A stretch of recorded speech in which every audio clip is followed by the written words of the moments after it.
وہ ان کے اندر دھواں لال رنگ، کیونکہ مذہبی عقائد کو لے تو لیتے ہیں، لیکن ان میں سے بہت چند ہیں جو آگے جا پاتے ہیں۔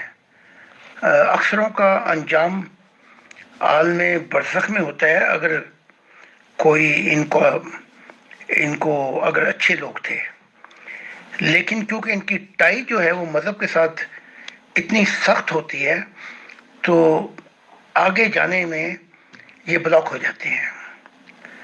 تو پھر اس کے بعد کیا ہوتا ہے،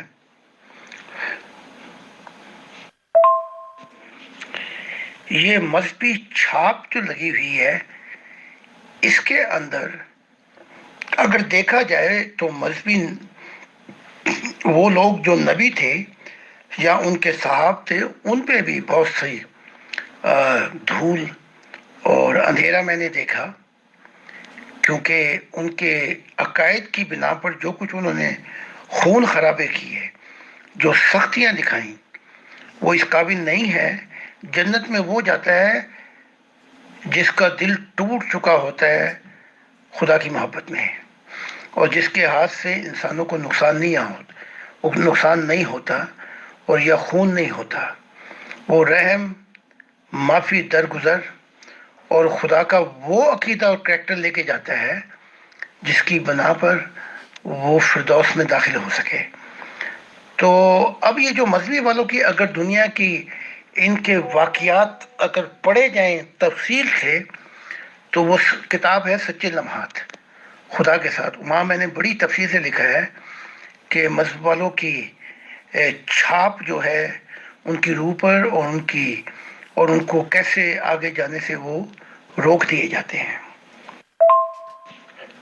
بہت سو کو انتظار کرنا پڑے گا، ہزاروں لاکھوں سال، نہ جانے یہ چھاپ مذہبی سختی اور تنگ نظری کی کب ٹوٹے گی عالم ارواح میں کہ یہ جا سکیں۔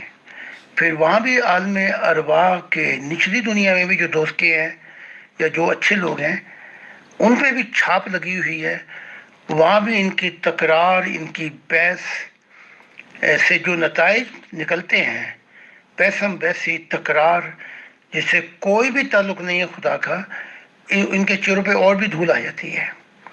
تو یہ بڑا پیچیدہ کمپلیکیٹڈ مضمون ہے۔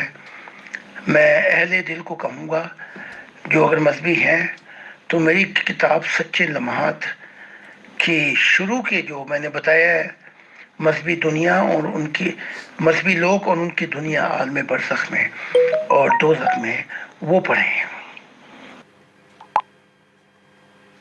جی محترم، بہت بہت شکریہ۔ لیکن یہ جو ایٹیچیوڈ ہوتا ہے ان لوگوں کا، جو سخت ایٹیچیوڈ ہوتا ہے مذہبی لوگوں کا، وہ ان کے اکابرین کا ہی سکھایا ہوا ہوتا ہے، کیونکہ انہی نے کہا ہوتا ہے کہ تمہارے اکابر کو کوئی برا کہے تو تمہیں اتنی بھی غیرت نہیں ہے کہ تم اس کو جواب دو، یا تم وہاں پہ بیٹھے مت رہو، تم وہاں سے اٹھ جاؤ، وہاں سے چلے جاؤ۔ تو اس دنیا میں ان کو مسلسل یہی سکھایا جاتا ہے۔ انہیں کہا جاتا ہے کہ تمہارے باپ کو کوئی گالی دے تو کیا تم اس کے ساتھ ڈھنگ سے بات چیت کر سکتے ہو؟ تو تم اس سے بھی ہزار گنا بڑی شخصیت ہے تمہارا پیغمبر، اس کو کوئی برا بھلا کہہ رہا ہے یا اس کو کرٹیسائز کر رہا ہے تو تم کس طرح بے غیرت کی طرح چپ بیٹھے ہوئے ہو؟ تو یہ جو ساری باتیں یہاں سے سکھائی جاتی ہیں تو وہ پھر انسان کے اندر ایک چیز پختہ کر دیتی ہیں۔ تو یہ کس طرح سے لوگوں کی ٹریننگ کی جا سکتی ہے کہ اختلاف رائے ہوتا ہے، کوئی کسی سے امپریس ہو کے خدا کی طرف جانے کا راستہ چنتا ہے، کوئی کسی سے امپریس ہو کے خدا کی طرف جانے کا راستہ چنتا ہے، تو مین تو خدا کی طرف جانا ہے نا، باقی یہ تو سب راستے ہیں۔ تو یہ بات کیسے ایکسپلین کی جائے اچھے طریقے سے؟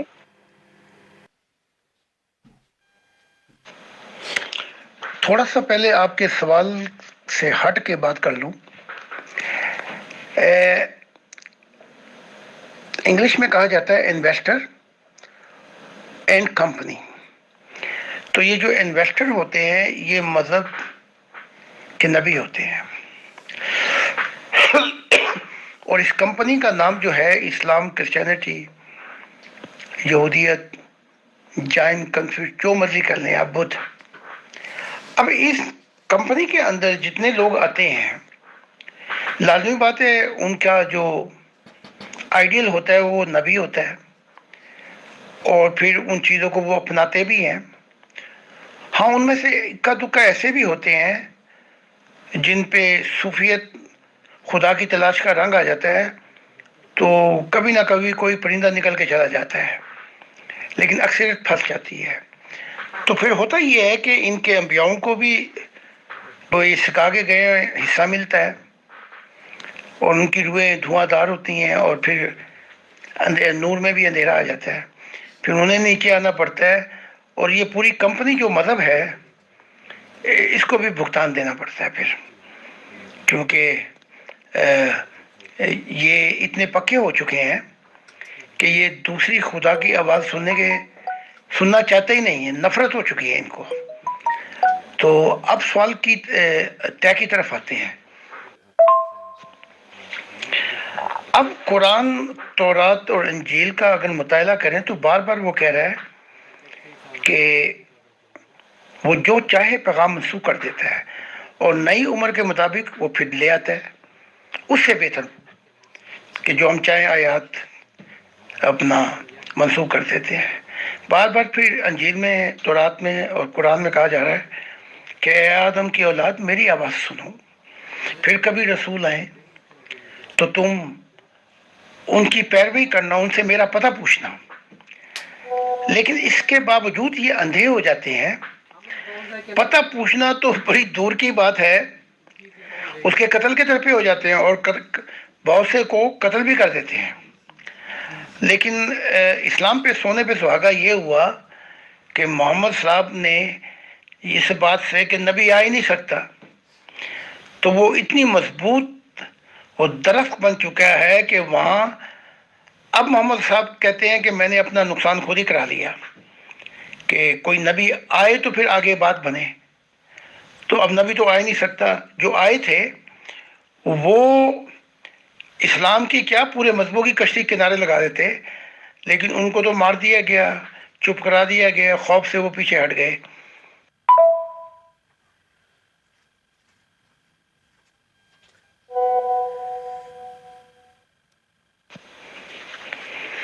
اب ان مذہبوں کے اندر کبھی کبھار اکا دکا کوئی موتی مل جائے جو ان مذاہب کی پیچیدگیوں اور بھنوروں سے نکل کر خدا کی تلاش میں نکلے، تو پھر وہ مذہب جوگا نہیں رہتا،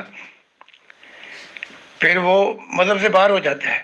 لیکن نقصان یہ ہو گیا سب سے زیادہ کہ وہ اگلی بات نہیں بتا سکتا، کیونکہ پہلے لگے ہوئے ہیں مذہب کے کہ اگر یہ کچھ ایسی بات کریں الٹ پلٹ اپنی کتابوں سے باہر، ان کو مار دیا جائے۔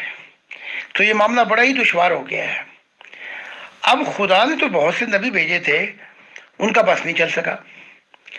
اب میں آیا ہوں، اگر دیکھا جائے 6000 سال کے بعد، تو خدا کو کتنی فرشتوں کو کتنا غم ہے کہ وہ تلاش کرتے رہے اور ڈھونڈتے رہے۔ اب یہ آواز جو ہے خدا کی ہے اس وقت، اس لیے خدا نے مذہبوں کی سب لپیٹ دی ہے، اور خدا کہہ رہا ہے میری آواز کو سنو۔ یہ فرشتوں کا دور نہیں ہے، یہ مذہبوں کا دور نہیں ہے۔ اب اس کے لیے وقت لگے گا، کیونکہ ایک بیج کو پانی دیتے ہیں، اس کی دیکھ بھال کرتے ہیں، اس کو سیراب کرتے ہیں، پھر جا کے کبھی درخت بنتا ہے۔ تو کام تو ہو گیا ہے، خدا نے کہا، لیکن اب اس کے لیے وقت لگے گا کہ ان کے ایٹیٹیوڈ بدلیں۔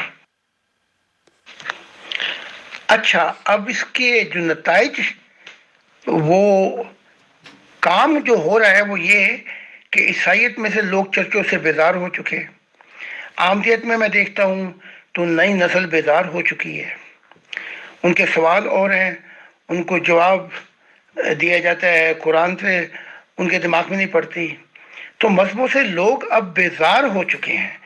یہ بیزاری جو ہے یہ بتا رہی ہے کہ ایک لمبی رات کے بعد پھر اجالا ہونے لگا ہے۔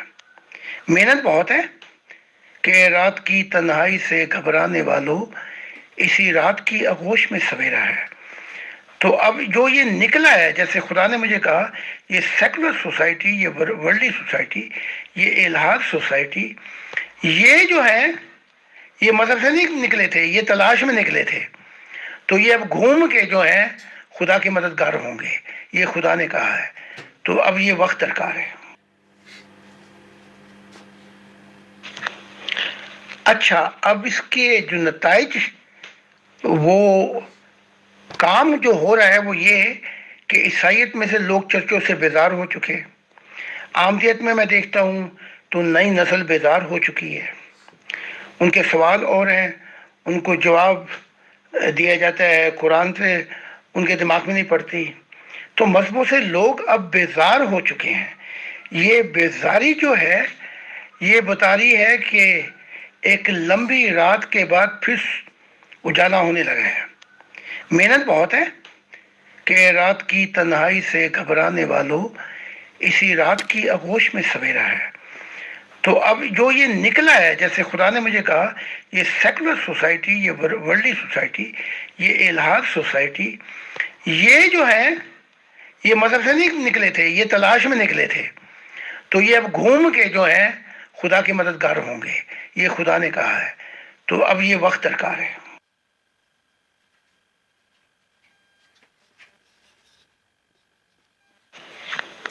اچھا، اب جو نبیوں پہ، جو مذہبی نبی ہیں، ان پہ جو سب سے بڑی مصیبت آئی ہے روح کی دنیا میں، وہ بھی آگے جانے سے بلاک ہو گئے ہیں۔ وہ جاتے ہیں کچھ دیر کے لیے، پھر نیچے جانا پڑتا ہے ان کو۔ وہ ہوا یہ کہ جنتیں جو آگے جنتیں ہیں، وہاں تو شریعت ہے ہی نہیں۔ یہ تو محمد صاحب نے اشارہ میں خود بھی کہا تھا، وہ نماز نہیں ہوگی، یہ نہیں ہوگا، وہ نہیں ہوگا، وہاں پر تو ہے ہی نہیں شریعت۔ تو اب جو یہ نبی ہیں جو مذہب کے، یہ بھی اپنی امتوں کو شریعت کے پل پہ بلا کے اب یہ جمہوری ہو گئے ہیں، بڑی کوشش کر رہے ہیں کہ آگے چلے جائیں۔ تو یہ مسئلہ اتنا اڑ گیا ہے، اب ان کی امتوں کو کیسے سمجھایا جائے؟ اب میں آیا ہوں 6000 سال کے بعد، تو اب 6000 سال کا جو بگڑا ہوا کام ہے وہ 6 دنوں میں بھی ٹھیک نہیں ہو سکتا، 6 سالوں میں بھی، اور 60 سالوں میں بھی نہیں۔ اس کے لیے ایک عمر میں نے دے دی، اس کے لیے 2 نسلیں درکار ہیں۔ اس کے بعد جا کے یہ جو ان کے جو ہیٹر ہیں وہ ٹھنڈے ہوں گے، اور ٹھنڈے کیا ہوں گے، ان کی نسلیں خود ہی ان کو لات مار دیں گی، ان کے قائد اور ان کے مذہبوں کو، تو پھر اجالا ہوگا، پھر صبح ہوگی۔ تو یہ بہت لمبا پروسیس ہے۔ اب اس کو جو بیان میں نے کیا ہے اس میں سچے لمحات میں، تو جو پڑھنا چاہتے ہیں وہ مہربانی کر کے پڑھ لیں، شاید کوئی ایسا اہل دل ہو وہ جان جائے، سمجھ جائے کہ میری منزل کیا ہے۔ جی محترم، بہت بہت شکریہ، اتنی ڈیٹیل سے آپ نے ساری بات بیان کی، اور اسی کو سن کے مجھے یہ شعر بھی یاد آ گیا، یہ بھی پڑھ دیتی ہوں یہاں پہ۔ شریعت دے اچے دروازے، راہ فقردہ موری ہو، عالم فاضل لنگن نہ دین دے، جو لنگدا سو چوری ہو۔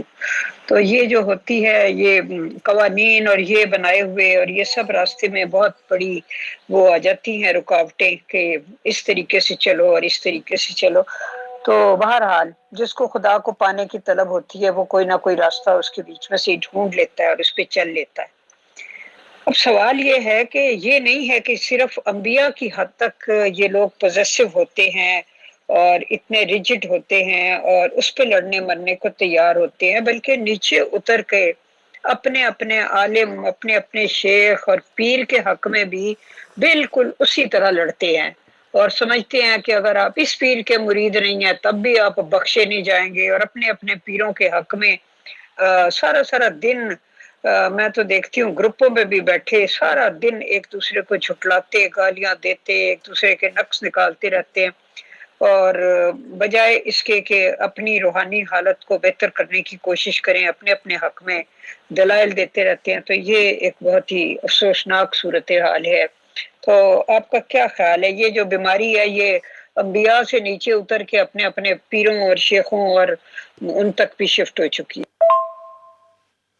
میں تو اس معاملے میں سمجھتی ہوں کہ ٹھیک ہے، اگر آپ کو کسی ایک بندے کو کسی پیر کے ذریعے یا کسی شیخ کے ذریعے حق ملا ہے تو ٹھیک ہے، بڑی اچھی بات ہے، اس کی رسپیکٹ کرو، اور دوسروں کو ان کے کسی شیخ کے ذریعے ملا ہے تو اس کی بھی رسپیکٹ کرو۔ تو سب کی رسپیکٹ کرنے میں ان لوگوں کو کیا مشکل حائل ہے؟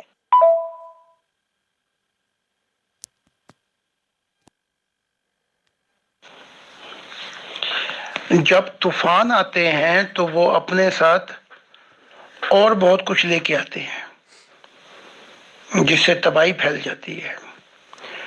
تو اگر آپ یہ پیروں فقیروں کی بات اگر کریں گی تو یہ جو شیعہ جماعت ہے، یہ علی صاحب کے انہوں نے کہا کہ چاہو تو بیعت کر لو، چاہو تو نہ کرو، یہ یہیں سے شیعوں کی جماعت بنی ہے۔ اور اس کے بعد پھر عباسیہ، پھر معاویہ، امیہ، بنو امیہ، اور یہ سارے فرقے ہی تھے۔ تو یعنی کہ اقبال نے بھی کہا کہ تم وہ کیا ہے، تم سید بھی ہو، شیخ بھی ہو، پتہ نہیں کیا کیا ہو، یہ تو بتاؤ کہ تم مسلمان بھی ہو۔ تو پھر جب یہ سلسلہ چلتا ہے ٹوٹ پھوٹ کا تو پھر وہ بہت دور تک جاتا ہے۔ تو اس کی چوٹ پھر آپ یہاں بھی دیکھتے ہیں کہ یہ ہمارے امام ہیں، یہ تمہارے امام ہیں، اور ہم ان کو مانتے ہیں۔ پھر یہ آگے سے پھر وہی فرقہ سلسلہ شروع ہو جاتا ہے اپنا اولیاء اللہ کے اندر، یہ اولیاء کی جماعت کے اندر بھی۔ تو پھر وہ کہتے ہیں جب آگ لگتی ہے تو وہ آگ یہ نہیں دیکھتی کہ وہ کس کس کو جلائے گی، وہ پھر سارے گلشن کو جلا دیتی ہے۔ تو اب اس نظام کو جو گندا ہو گیا ہے، خدا نے کہہ دیا یہ گندا نظام ہے۔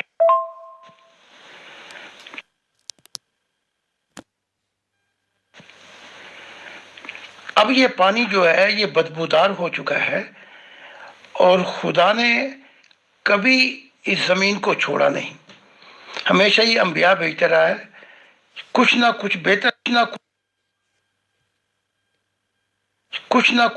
ہوتا رہا ہے۔ تو اب اس کو اگر فرض کر لیں، اگر میں اسلام کے اندر یہ مشن چلاتا، پہلے تو انہوں نے مجھے مار ہی دینا تھا، لیکن اگر کوئی گنجائش اتنی ہوتی تو اتنے مسائل آ چکے ہیں ان فرقوں کے اندر کہ ایک جیون کیا، مجھے 1 کروڑ جیون چاہیے ان مسائل کو حل کرنے کے لیے۔ جیسے ایک ہمالائے کا پہاڑ ہے اور آپ سوراخ کر کے دوسری طرف جائیں تو آپ دیکھ لیں کتنا زمانہ لگے گا آپ کو۔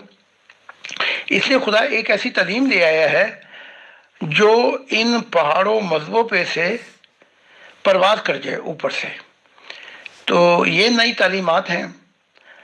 اب خدا یہ پیچھے رہ جائیں گے مذہب، اور ان کو توڑ پھوڑ دے گا، جیسے خدا نے کہا ہے کہ یہ پہاڑ روئی کے گالوں کی طرح اڑیں گے۔ تو یہ ان کے ٹیلے، ان کا سب کچھ ٹھیک کرے گا، کیونکہ آسمانوں پہ سب لپیٹ دی گئی ہے۔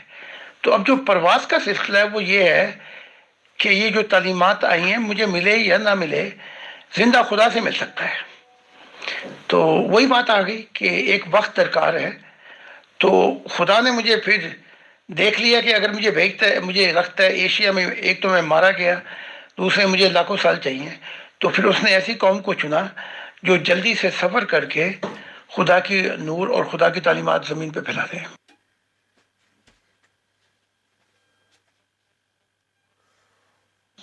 جی محترم، بہت بہت شکریہ۔ اب ہم آتے ہیں اس آیت کی طرف جس میں یہ کہا گیا ہے کہ یہ سورہ الاعراف کی جو آیت نمبر 35 ہے، غالباً شاید میں آگے پیچھے کوئی ایک آدھ نمبر ہو گیا ہو، جس میں یہ کہا گیا ہے کہ یعنی اے بنی آدم، جب بھی تمہارے پاس رسول تم میں سے ہی آئیں جو تمہیں میری آیات سنائیں، تو جو کوئی بھی تقوی کی روش اختیار کرے گا، یعنی ان کی دعوت کے جواب میں تقوی کی روش اختیار کرے گا اور اصلاح کر لے گا، تو ان کے لیے نہ کوئی خوف ہوگا اور نہ ہی وہ کسی غم سے دوچار ہوں گے۔ تو اب اس کو بھی اس میں صاف لکھا ہے کہ وہ جب تمہیں میری آیات سنائے، یعنی ظاہر ہے وہ کوئی نشانیاں لے کے آئے ہوں گے میری طرف سے تر و تازہ، وہ تمہیں بتائیں گے، لیکن یہاں پر کہنے لگ جاتے ہیں کہ وہ تمہیں میری آیات سنائے، یعنی وہ تمہیں قرآن ہی سنائیں گے۔ تو اس کا کیا حل ہے؟ وہ اور یہ کہتے ہیں کہ وہ پہلی کتابوں کی تصدیق کرے اور کہے کہ یہ سب بھی سچ ہیں اور انہی کو پڑھ پڑھ کے سنائے، جس طرح مرزا غلام احمد قادیانی صاحب جو تھے وہ قرآن ہی سناتے رہے، لیکن مانا انہیں بھی نہیں، سوائے میرا مطلب ان لوگوں کے جو ان پہ ایمان لائے، وہ احمدی کہلائے، باقی لوگوں نے نہیں مانا۔ تو یہ جو مسئلہ ہے، پلیز اس آیت کو ذرا واضح کیجئے، کیونکہ اس میں کہا گیا ہے کہ جب بھی تمہارے پاس رسول آئیں تمہیں میں سے اور وہ تمہیں میری آیات سنائیں، تو جو تقوی کی روش اختیار کرے گا اور اصلاح کر لے گا تو اس کے لیے کوئی خوف ہوگا نہ غم۔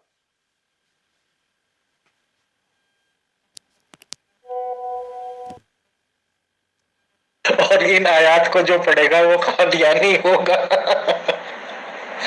بھلے ہی یہ قرآن شریف میں آیتیں لکھی ہوئی ہیں، بٹ اگر ان آیات کو کوئی پڑھے گا اور اس کا ٹرانسلیشن کر کے دے گا تو وہ پکا قادیانی ہوگا۔ شکریہ۔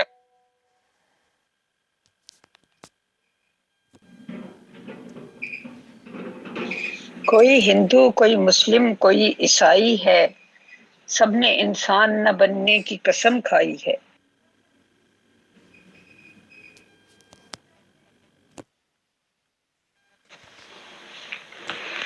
جی غالباً آپ یہ ہے وہ یا بنی آدم اما یاتی ینکم رسل منکم یقصون علیکم من آیاتی، غالباً من آیاتی فمن اتقى واصلح فلا خوف علیہم ولا هم یحزنون۔ اس آیت کو سمجھنے کے لیے آپ یہ دیکھ لیں کہ جو نبی آئے گا، یہیں پہ جھگڑا پڑتا ہے، وہ ہماری آیات سنائے گا آپ کو۔ آیات سے مراد نہیں کہ وہ رٹے لگائے گا تورات، انجیل اور قرآن کے، بلکہ وہ ایک ایسا پیغام لے کے آئے گا جو اس وقت کے حالات، اس وقت کی جو سوسائٹی ہوگی، اس کے مطابق وہ نئی تعلیمات کو لے کے آئے گا۔ اچھا، اس آیت کو لے کر اگر آپ اس آیت کو لیں تو یہ لکھا ہوا ہے وَلَا خَوْفٌ عَلَيْهِمْ وَلَا هُمْ يَحْزَنُونَ، ہم خوف اور غم سے نجات دے دیں گے۔ اب خوف اور غم جو ہے یہ جنت کا ماحول ہے۔ اب اس جنت کے ماحول میں پہنچنے کے لیے جو مذہبی اندھے ہیں انہیں قدم رکھنا پڑے گا مشاہدے کی دنیا میں، جو اور بھی مشکل ہے۔ لیکن اسی آیت کو لے کر اگر ہم اس آیت کو بھی دیکھ لیں کہ ہم جو چاہیں آیت منسوخ کر سکتے ہیں، اس سے بہتر پیغام لا سکتے ہیں، تو وہ خدا جو کہہ رہا ہے کہ میں ان کی کتابوں کی جو چاہوں تعلیم منسوخ کر دوں، تو وہ تصحیح کیسے کرے گا آنے والا نبی؟ خدا کہہ رہا ہے کہ میں جو چاہوں میں منسوخ کر دوں ان کی آیات اور ان کی تعلیم، تو جب وہ نیا آنے والا ہے وہ بتائے گا نا کہ خدا نے کیا کیا منسوخ کیا ہے۔ اور میں بتا رہا ہوں کہ خدا نے کہا کہ میں نے ساری مذہبوں کی صف لپیٹ دی۔ انشاءاللہ مغل میم، ہم تو بس اب اس بات پہ ہی رہیں گے جو سورہ بقرہ میں 2-3 لائن لکھی ہوئی ہیں کہ چاہے یہودی ہو، ستارہ پرست ہو، نصارہ ہو، پتہ نہیں کیا کیا لکھا ہوا ہے، بس نیک کام کرے، کسی بھی قوم یا کسی بھی دھرم کا ہو، اور خدا کو مانے، قیامت پر یقین رکھے، تو اسے کوئی غم اور خوف نہیں ہوگا۔ میرے اکارڈنگ تو وہ بیسٹ لائنز ہیں اور ان پہ عمل کر کے بہت بڑھیا ٹھیک زندگی گزاری جا سکتی ہے۔ شکریہ۔ تو جب ان سب کی صف لپیٹ دی ہے، جب وہی تصدیق نہیں کر رہا تو میں کیسے تصدیق کر دوں گا؟ ہاں، میں ان کی کتابوں سے ان کو بتاتا ہوں کہ اے اندھو، تم اپنی تعلیمات کو جو اندر جو تھا اس کو بھی نہیں تم سمجھ سکے، وہ جو اکا دکا موتی ہے وہ بھی نہیں نکال سکے، ورنہ تم اس کو اگر موتیوں کو لے آتے تو تمہارا اگلا سفر آسان ہو جاتا۔ میں یہ بتا رہا ہوں، ورنہ مجھے قرآن کی، انجیل کی، تورات کی ان تعلیمات کو دوہرانے کی ضرورت نہیں ہے۔ تو اب مسئلہ یہ ہے کہ یہ لیتے ہیں قرآن کو اپنی سمجھ کے مطابق، خدا کہہ رہا کچھ اور تعلیمات، اور یہ سمجھنا نہیں چاہتے ہیں۔ تو اس لیے اینڈ کے اندر خدا نے کہا ان سارے مذہبوں کی صف لپیٹ دی میں نے، ختم یہ سارے۔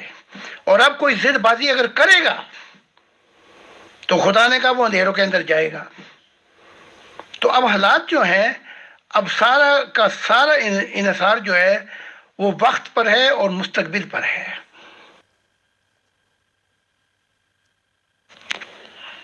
اور آپ غور کر لیں، یہ جو امیر فیصل صاحب نے یہ سورہ بقرہ کا کہا ہے کہ یا ایھا الذین آمنو، پھر کہا گیا ہے کہ وہ عیسائی یہودی و صائبین، کوئی بھی ہو، یہاں تو اسلام کا نام بھی نہیں آیا ہے، یعنی کہ یہودی، عیسائی، ستارہ پرست، من آمن باللہ والیوم الآخر، جو بھی ایمان لے کے آئے گا اپنا آخرت پر اور اچھے نیک زندگی گزارے گا، یہ عمل کرے گا، تو ان کا حصہ ان کو ملے گا۔ تو یہاں تو اسلام کی جو برتری ہے وہ بھی ختم ہو گئی، اور یہ بھی بتایا ہے کہ جو بھی ہیں وہ اسلام نے جنتوں کا ٹھیکہ نہیں لیا ہوا، یعنی کہ اب اس کو بھی لے لو۔ پھر آگے اور بھی آ جائے، مجھے یاد نہیں آ رہا، وہ یہی ہے کہ ابراہیم، آدم سے ابراہیم تک، پھر موسیٰ عیسیٰ کی بات کرتے ہوئے کہتا ہے قرآن کہ انی ھذی امتکم امۃ واحدہ، خدا کہتا ہے تم ساری امتیں جو ہو وہ میری نگاہ میں مختلف امتیں ہو ہی نہیں۔ ان کا انکار کر رہا ہے امتوں کا، وہ کہہ رہا ہے تم ایک امت ہو۔ بات جو ہے بڑی مختصر ہے، وَأَنَا رَبُّكُمْ، میں تمہارا رب ہوں، میں نے کہا تھا میری پوجا پاٹ کرو، اس کے لیے میں نے معرفت الہی کے پیغام بھیجے تھے۔ تو اگر یوں آؤ تو پھر پورے مذہبوں کی جو بتری ہے کہ میں اس سے بڑا ہوں، اسلام اس سے بڑا ہے، وہ تو یہیں خاک میں مل جاتی ہے۔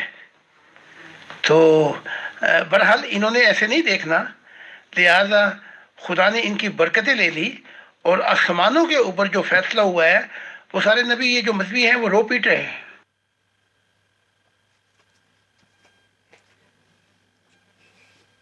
جی محترم، بہت بہت شکریہ۔ یہ جو اوپر بات چیت چل رہی ہے اسی کے ریگارڈنگ ایک سوال آیا ہے۔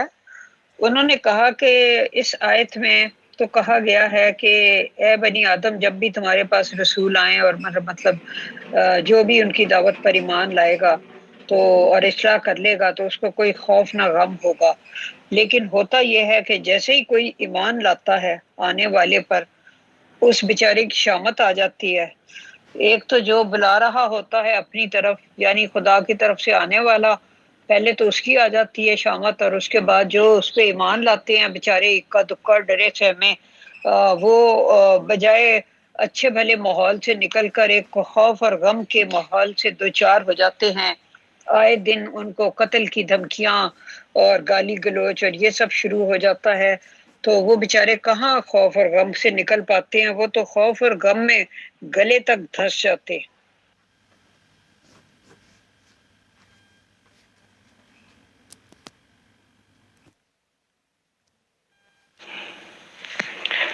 ہاں یہ تنگ دروازہ ہے، لیکن بعد میں یہ ہمیشہ کی زندگی کے اندر کھل جاتا ہے۔ تو بہت چھوٹی جماعتیں ہیں جنہیں یہ بوجھ اٹھانا پڑتا ہے مصیبتوں کا، لیکن انسانیت کو کچھ نہ کچھ فائدہ ہوتا ہے۔ تو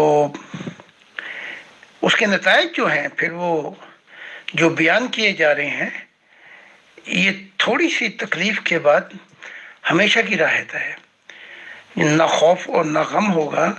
مراد یہ ہے کہ اس زندگی کے اندر بھی خدا ان پر سکنیت طاری کر دیتا ہے، سکون کی، اور وہ ان مصیبتوں کو اٹھا لیتے ہیں۔ لیکن اس میں مضمون یہ ہے کہ تمہیں جہاں پر ہم اب لانے والے ہیں وہاں پہ نہ خوف اور غم ہے، یعنی کہ انہیں بشارتیں دی جاتی ہیں کہ وہ ہمیشہ کی زندگی ہے۔ بلکہ اس دنیا کے اندر ہی جب وہ یہ بوجھ اٹھا رہے ہوتے ہیں جو ان پہ بہت گراں گزرتا ہے، اور خدا کی مدد بھی مانگتے ہیں، انہیں دوسری ان کو مشاہدہ کرایا جاتا ہے، ان کو پھل چکھائے جاتے ہیں، لیکن کوئی نہ کوئی تو ہوگا، جیسے عیسیٰ نے کہا تھا کہ کوئی ہے جو میرا مددگار ہو خدا کی دنیا لانے میں۔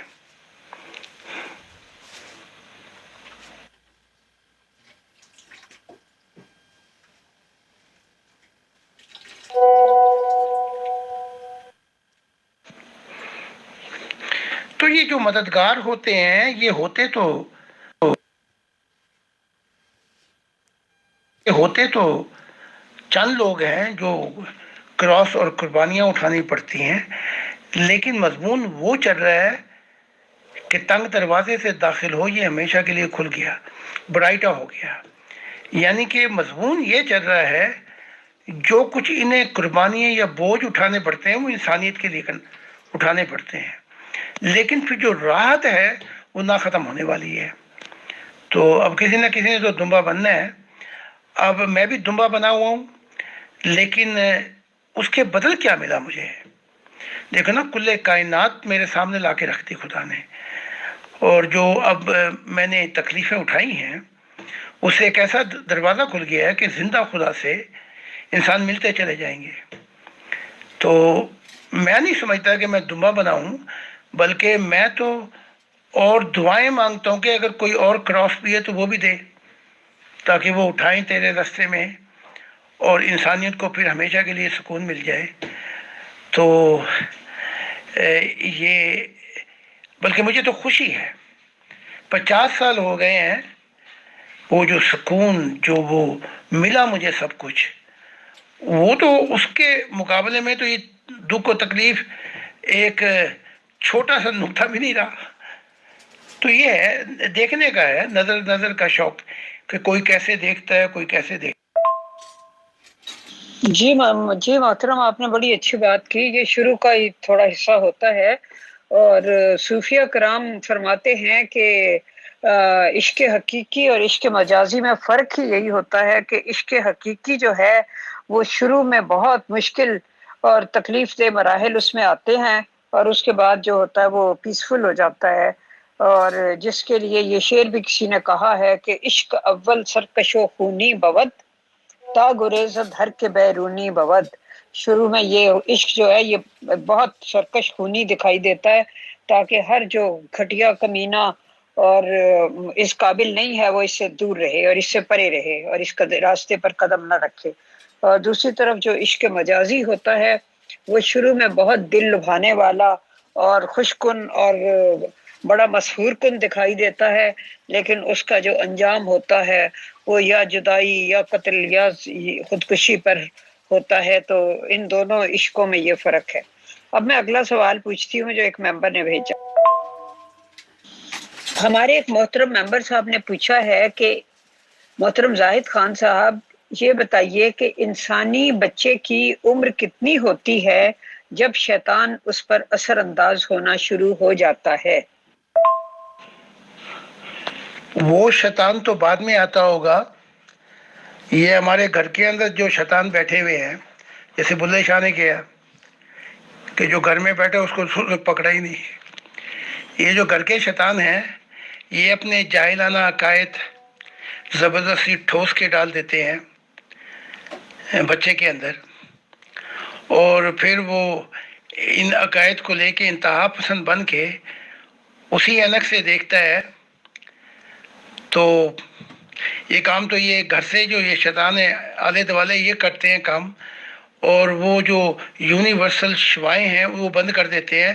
پھر بچہ جو ہے وہ جسمانی طور پہ بڑھتا رہتا ہے، لیکن جو روح کے مسائل ہیں اس میں پھر روح کی کوئی ترقی نہیں ہوتی، روح نہیں بڑھتی۔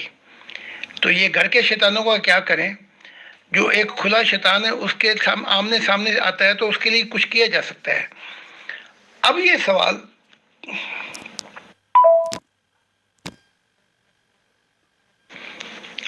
سوال کہ وہ اصل شیطان کب آتا ہے انگلیاں دینے کے لیے؟ بھائی یہ جو ہم نے یہ جو گھر کے شیطان تھے انہوں نے تو بنیاد پہلے ہی بنا دی۔ اب اسی لیے کہا جا رہا ہے یورپ کے اندر کہ بچے کو کوئی چیز ٹھوسو نہ، یعنی کہ یہ تک کہ میٹرک تک 18 سال تک اسے مذہب میں بھی نہ گھسیڑو، اپنا فیصلہ خود کرے گا، یعنی کہ بعد میں آ کے جب وہ شعور پا جائے گا، ناشعوری میں اس کو چھوڑ دو، یعنی کہ اور بلکہ یہاں تک کہا جا رہا ہے کہ 6 سال پڑھائی لکھائی کیا، اسے صرف محبت ہو۔ تو یہ آگے زمانہ ترقی کرتا جا رہا ہے۔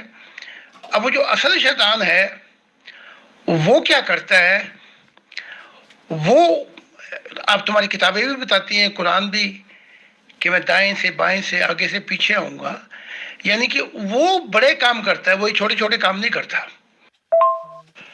وہ کہتا ہے میں دائیں سے آؤں گا، ان کی جو روحانیت ہوگی، جو ان کی روحانیت ترقی کرنے والی ہوگی، وہاں پہ رکھنے ڈالوں گا، میں وہاں ان کو اندھا کر دوں گا، کہوں گا کہ مذہب پکڑ کے بس لٹکے رہو، اسی پہ زندگی گزارو، اپنی خواہشیں بھی پوری کرو اور جنت کی امید بھی رکھو، دوزخ کی، جنت کی امید اور دوزخ سے پناہ۔ تو وہ بڑے بڑے کام کرتا ہے۔ بائیں طرف سے آؤں گا، انہیں میں دنیائی فکروں میں پھنسا دوں گا۔ آگے سے آؤں گا، میں یہ اتنے اندھے ہو جائیں گے، کھلا کھلا دیکھیں گے کہ ہم کھلا کھلا دیکھیں گے کہ ہم یعنی کہ تباہ ہو رہے ہیں، لیکن پھر بھی ان کے دماغ میں، شعور میں کوئی صحیح مثبت سوچ نہیں آئے گی، پازیٹیو تھی۔ پیچھے سے آؤں گا، پیچھے سے مراد یہ ہے کہ جب سارے کام ہو جائیں گے تو ایک ہی دھکا دوں گا، ایک ہی لات ماروں گا کہ گریں گے جا کر۔ تو وہ کام اپنے کر رہے ہیں، بڑے بڑے کام جو اس کے تھے، اور یہ کہہ کے اس نے کہہ دیا وَلَا تَجِدُ أَكْثَرَهُمْ شَاكِرِينَ، تو ان میں سے اکثر کو ناشکر گزار پائے گا۔ ہاں، تو سب سے بڑی کہ دائیں بائیں آگے پیچھے سے وَشَمَائِلِكُمْ وَلَا تَجِدُ أَكْثَرَهُمْ شَاكِرِينَ، میں ان جب رستاؤں سے آؤں گا، جو اس کا نتائج نکلے گا، میں ان کو نہایت ناشکر گزار تو پائے گا ان کو، اور آخر میں جو نتیجہ نکلنا تھا وہ اس نے بتا دیا ہے کہ یہ خدا کے بھی ناشکر گزار ہوں گے، اس حسین کائنات کے بھی ناشکر گزار، اپنوں کے بھی ناشکر گزار، غیروں کے بھی ناشکر گزار۔ تو وہ کہتا ہے میں ان کی پہلی سیڑھی کاٹ دی میں نے، اور یہ قرآن پڑھ پڑھ کے یہ تھک جاتے ہیں اندھے، لیکن بات کو سمجھنا نہیں چاہتے کہ بات وہ کیا کر رہا ہے ابلیس۔ تو اس نے خدا کو چیلنج کیا تھا کہ ان میں سے تو اکثر کو ناشکر گزار پائے گا، اور دیکھ لو ناشکر گزاری ایسی چیز ہے کہ وہ اصل شیطان کا کام آسان کر دیتی ہے، اور وہ آ کے اپنے داؤ مار جاتا ہے، اور یہ بار بار اس کے داؤ میں، بار بار اس کے کھٹوں میں گرتے ہیں۔ جی محترم، ایک تو یہ بھی تصور ہے کہ اس کے بال بچے بھی ہیں اور اس کی اولادیں بہت پھیلی ہوئی ہیں، اور اس کے بہت سے کولیگس ہیں، اور اس کے بھائی بھی ہیں، اور یہ پورا ایک ٹبر ہے جو یہ سب کام مل جل کے کرتا ہے۔ کیا ایسا ہے یا وہ اکیلا ہے؟ عیسیٰ نے تو بائبل میں یہ جو سارا آدم کا خاندان ہے نا، اسے کہا ہے کہ یہ کہ تم سارا ٹبر ہو ابلیس کا، اور وہ تمہارا باپ ہے۔ تو عیسیٰ نے تو یہ آدم کی اولاد کو اس کا خاندان اور ٹبر کہا ہے کہ اور وہ تمہارا باپ بنا ہوا ہے، آقا اس نے کہا، وہ جو خونی ہے، جو قاتل ہے۔ تو عیسیٰ نے تو سارے یہ جو ہیں انسان، ان کو ملا کے شیطان کی اولاد کہہ رہی ہے۔ اب میں تھوڑا سا فرق کر دیتا ہوں کہ اس کا جو ٹبر ہے، اس کا ٹبر تو جنتوں میں بھی ہے، اس نے بہت سو کو جنتوں میں پہنچایا، ان میں سے کچھ ایسے بھی ہیں جن کو خدا تک پہنچایا، ان میں سے ایسے بھی ہیں جو پھر بعد میں ہوا کہ دوزخوں میں ہی پھنسایا کہ ہم تو ڈوبے ہیں صنم، تجھ کو بھی لے ڈوبیں گے۔ تو اس کا ٹبر تو ہر جگہ پہ موجود ہے، لیکن یہ ٹبر چاہے تو نکل بھی سکتا ہے، جیسے عیسیٰ نکل گیا اور اس نے بتا دیا کھلا کھلا، اور جیسے آپ کا قرآن بھی کہتا ہے کہ وہی ان کا آقا بنا ہوا ہے، یعنی کہ اگر وہ آقا ہے تو یہ اس کے غلام یا اس کا ٹبر ہوا، یہ اس کے رستے پہ جا رہے ہیں، لیکن اس ٹبر میں سے نکلنے کے لیے بھی گنجائش چھوڑی ہوئی خدا نے، اور وہ یہ کہ میں سیدھے رستے پہ کھڑا ہوں، یعنی کہ مجھے پکارو، میں جواب ضرور دوں گا۔ عیسیٰ نے کہا اس ٹبر کے شیطان سے نکلنے کے لیے خدا کے مددگار بنو۔ اب یہ خدا کے مددگار تو بننا نہیں پاتے، ورنہ مذہب تو وہیں ختم ہو گئے تھے عیسیٰ کے دور میں، خدا کی دنیا آ گئی تھی، نہ عیسائیت آتی نہ اسلام آتا، تو خدا تو چانس دے رہا ہے بار بار۔ اب اس دفعہ جو چانس دیا ہے، یا یوں کہہ لیں میں ڈھیٹ قسم کا آدمی ہوں، مجھے اس شیطان کے ٹبر کی پرواہ نہیں، میں ڈٹ گیا، اور میں نے ابتدا سے ہی سوچ لیا تھا میں نے اپنا جینا مرنا خدا کے ساتھ ہے، تو میں خدا کی طرف دیکھ کر اس ٹبر کی، نہ میں ان ٹبر نے جو کیا، نہ یہ مجھے ڈرا سکے نہ دھمکا سکے، اور جو کچھ بھی کیا میں بالکل بہادری کی طرح، خدا کی بہادری جو ہے وہ میرے دل میں محبت میں چھا گئی ہے، تو خدا خوش ہو گیا کہ تو نے اپنا کام کر دیا ہے، اب اگر تیری زندگی میں نہیں آتی تو اسے مطلب یہ نہیں کہ اب میری دنیا نہیں آئے گی، بس 2 یا 3 نسل کی بات ہے، تو خدا بھی خوش ہو گیا۔ تو پھر یہ ہے کہ جو آنے والا ہے یا وہ کمپرومائز نہ کرے اس ٹبر کے ساتھ، اور تو نہ جائے کہ میں نے آسمان کی باتیں بتانی ہیں، تو پھر نتائج کچھ اور ہوتے، اب نتائج جو ہیں وہ کچھ اور ہوتے۔ جی محترم، بہت بہت شکریہ۔ اصل میں آپ سے ہمیں ایسی ایسی حیرت انگیز باتیں پتہ چلتی ہیں جو سچی بات ہے، نہ اس سے پہلے حالانکہ بہت کتابیں چھانی تھیں لیکن نہیں پڑھی تھی ایسی باتیں۔ تو مجھے جہاں تک یاد پڑتا ہے کہ آپ نے اس کے خاندان کے بارے میں اپنی کسی بک میں تفصیل سے بتایا بھی تھا، اس کے کچھ بچے اس کے جنت وغیرہ میں بھی ہیں، اور آپ نے کہیں اس کی کسی بیٹی کے ساتھ تفصیلی ملاقات کا بھی ذکر کیا تھا، جو کہ میرا مطلب ایک اچھی بیٹی ہے اس کی، بہت ہی نیک اور جنتی ہے، تو وہ پتہ نہیں وہ ساری تفصیلات مجھے بھول گئی ہوئی ہیں، کیا آپ اس کو ذرا تھوڑا سا اس میں سے دہرا سکتے ہیں پلیز؟ Thank you. جی، وہ کتاب ہے ہم کلامی خدا کے ساتھ اور نوری مخلوق اور ابلیس کے ساتھ، اس میں اس بیٹی کا ذکر کیا، اور ابلیس کے بیٹا اور بیٹیوں میں بہت سے ہیں جو نہیں گرے ابلیس کے ساتھ، اور وہ عالم بالا جنتوں میں خدا کے ساتھ ہیں۔ اس میں میں نے تو اس نے جب میں نے ابلیس کے ساتھ کنفرنٹیشن تھی، اور پھر جہاں پہ ابلیس ہارا محبت کے انجام پر، تو وہ بیٹی بڑا رو رہی تھی اور بتا رہی تھی کہ اب انسانیت وہاں سے شروع کرے گی جو ابھی تک انسانیت شروع نہیں کر پائی، یعنی کہ جو زندگی کا موڑ تھا وہ یہ تھا کہ ایک زندگی خدا کو سمجھنے کے لیے کافی نہیں ہے، پانے کے لیے نہیں کافی ہے، تو اب انسانیت کا رخ صحیح سمت پہ ہوگا۔ تو اسی سلسلے میں نے بتایا تھا کہ آج بھی جو موسیقی یا شعر یا وہ محبت الہی میں اس نے لکھے تھے، وہ آج بھی جنتوں کی زینت ہیں عالم بالا میں، اور خدا نے ان کو نہیں نکالا، بلکہ وہ بول جو ابلیس کے تھے محبت میں کسی زمانے میں، وہ آج بھی خدا گنگناتا ہے۔ تو وہ کیونکہ میں کتابیں لکھتا جا رہا ہوں تو بہت سی کتابیں میرے ذہن میں نہیں ہیں، تو ان کی باتیں، تو کیونکہ آگے کا سفر ہے، تو جب پیچھے آتے ہیں تو زمانے بدلے ہوئے لگتے ہیں، تو وہ اس میں ہے، وہ پڑھ لے جس نے پڑھنی ہے تفصیل سے، ہم کلامی خدا کے ساتھ۔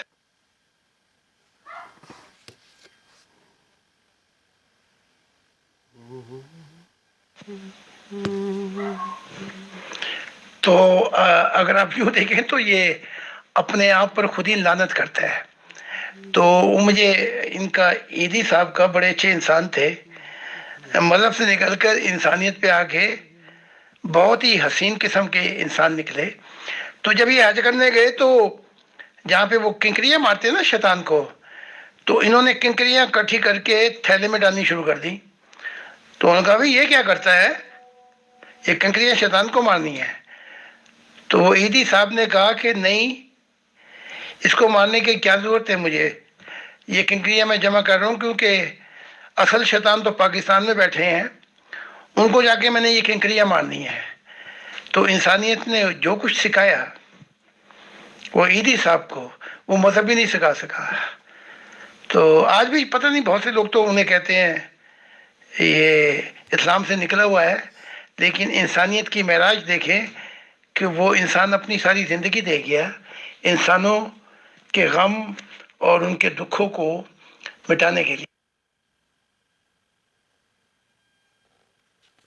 جی محترم، میری بھی ایک دوست تھی، وہ اور اس کا میاں حج کے لیے گئے تھے، تو وہ کہنے لگی کہ میرے میاں نے کنکریاں نہیں ماری وہاں پہ نا. بتھیرا میں نے کہا کہ یہ مراسم حج ہے، تو اس نے کہا کہ نہیں، پھر پاکستان میں واپس جا کر اسی سے واسطہ رہتا ہے. تو وہ پھر کیا کہے گا کہ تم نے آنکھیں بدل لی میرے ساتھ، وہاں جا کے بے وفا ہو گیا تھا.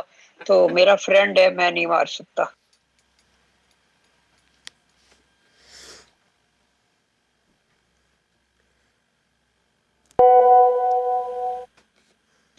جی محترم، ہمارا پروگرام آلموسٹ 85 منٹس ہو گئے ہیں. تو آخر میں اگر آپ عالم بالا کی کسی ہستی کے بارے میں بتانا چاہیں تو بتا دیں، تو پھر ہم اس پروگرام کو سمیٹ لیتے ہیں، کیونکہ میرا خیال ہے 1-2 گھنٹے کے بعد ایک اور پروگرام ہے یہاں پہ، تو پھر دوبارہ سے گروپ بند کرنا پڑے گا فیصل بھائی کو. آج کیونکہ بات میں کرنا چاہتا تھا بابا نانک کی، لیکن اب ایدی صاحب کی بات نکل آئی. تو جب ان کا انتقال ہوا تو ایدی صاحب سے پوچھا گیا کہ آپ کہاں جانا چاہتے ہیں، تو کہنے لگے مجھے انسانوں کی دنیا میں پہنچا دو. تو انسانوں کی دنیا میں پہنچایا تو کہنے لگے بڑی اچھی دنیا تھی. تو کہنے لگے کہ میں یہاں تو سب کچھ ہے، تو میں تو نیچے جا کے ان کی مدد کرنا چاہتا ہوں جو پھنس گئے ہیں. تو جب یہ کہا تو فرشتوں نے پھر کہا کہ ٹھیک ہے آپ جائیں، لیکن آپ نیچے، لیکن ساتھ ساتھ فرشتوں نے پھر اپنی جنت کا دروازہ بھی کھول دیا اور کہا کہ یہاں نہ مسلمان ہے نہ کوئی اور ہے، جب بھی آپ چاہیں یہاں سکون آپ کو ملے گا. اور پھر سب سے حسین بات جو دیکھی ایدی صاحب میں، خدا نے اتنا نور دے دیا ہے، وہ جب چاہیں واپس آ سکتے ہیں اور آرام کر سکتے ہیں، بلکہ ان پہ شرط بھی نہیں لگائی کہ تم نے اتنے عرصے نیچے رہنا ہے. تو جب ایدی صاحب سے مجھے ملاقات ہوئی تو بڑا روئے، کہنے لگے آپ میرے ہی وقت میں تھے، مجھے تو کوئی خبر نہیں ہوئی، نہیں تو میں آپ سے ضرور ملتا. تو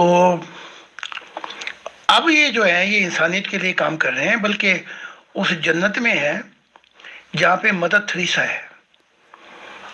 انسانیت تو انسانیت کی جنتیں بھی ان مذہب والوں کی جنتوں سے اتنی دور ہیں جیسے زمین اور آسمان کے ستارے. تو آج آپ کے سامنے ان کا ذکر کیا تو خدا نے ان کو پھر کیا دیا، اور اگلی دفعہ بابا نانک کا ذکر کریں گے اگر زندگی رہی. جی محترم زاہد خان صاحب، بہت بہت شکریہ.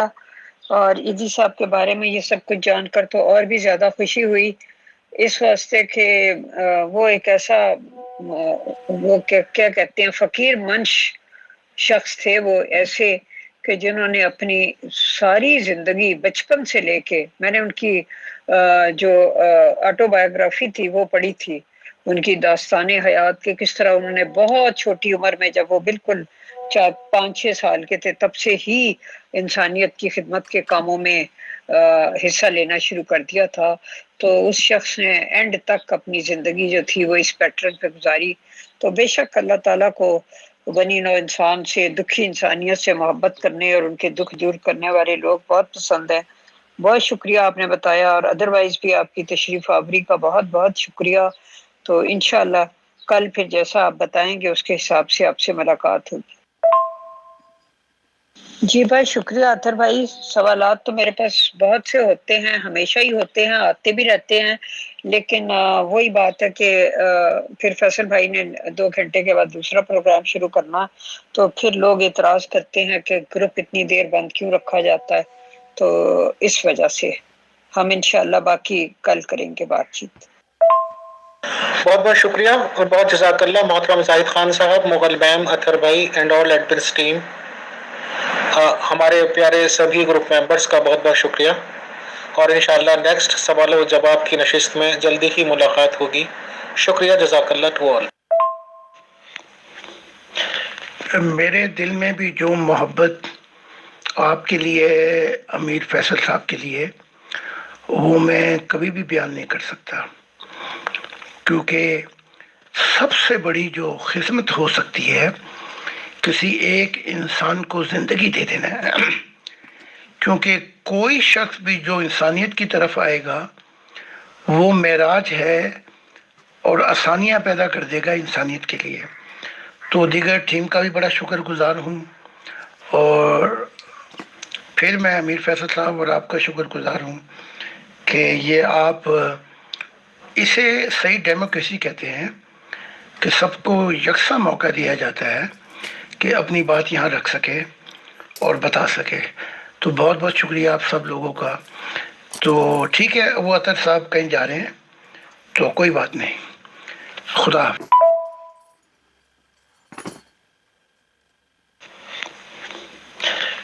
میرے دل میں بھی جو محبت آپ کے لیے ہے، امیر فیصل صاحب کے لیے، وہ میں کبھی بھی بیان نہیں کر سکتا، کیونکہ سب سے بڑی جو خدمت ہو سکتی ہے کسی ایک انسان کو زندگی دے دینا ہے، کیونکہ کوئی شخص بھی جو انسانیت کی طرف آئے گا وہ معراج ہے اور آسانیاں پیدا کر دے گا انسانیت کے لیے۔ تو دیگر ٹیم کا بھی بڑا شکر گزار ہوں، اور پھر میں امیر فیصل صاحب اور آپ کا شکر گزار ہوں کہ یہ آپ اسے صحیح ڈیموکریسی کہتے ہیں کہ سب کو یکساں موقع دیا جاتا ہے کہ اپنی بات یہاں رکھ سکے اور بتا سکے۔ تو بہت بہت شکریہ آپ سب لوگوں کا۔ تو ٹھیک ہے، وہ اطہر صاحب کہیں جا رہے ہیں تو کوئی بات نہیں، خدا حافظ۔